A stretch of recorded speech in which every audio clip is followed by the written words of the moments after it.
si Dylan. I'm a full-time lay missionary of the Missionary Family of Christ and currently serving as the moderator of the Deep Christ Share Christ Vision.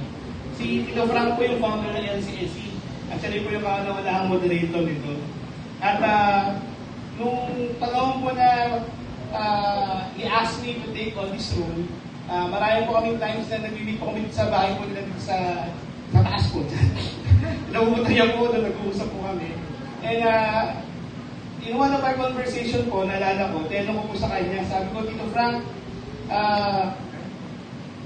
hindi po ba kayo nag-aalala na dun sa malawakan at mabilis na pagproklaman ng mabuting balita ay hindi maging epektibo yung mga taong tinatap natin to be speakers and to be the one who conducts the Life in Christ seminars in different parishes where we are already present.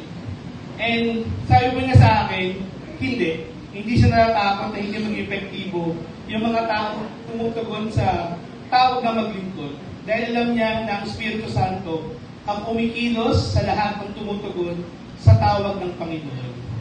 At naging malalim po yung impact nito sa akin nung sinabi niya po ito sa akin. Kasi alam ko po kasi na isa ko sa mga marami namin kapatid sa MFC na hindi agad makatugon sa tawag ng paglilingkod. Dahil sa takot, kakulangan, at sa iba't ibang dahilan.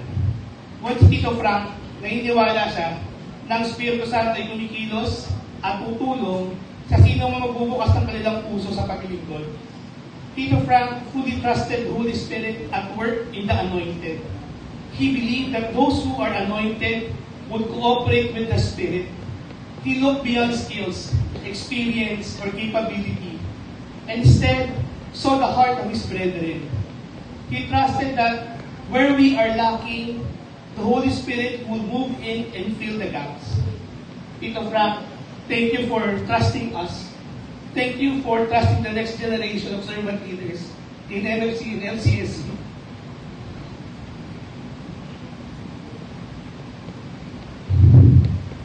Thank you for sharing with us the charism, the vision, and the mission. Thank you for believing in us despite our weaknesses and limitations. Thank you for reminding us that God's grace is always greater than our inadequacies.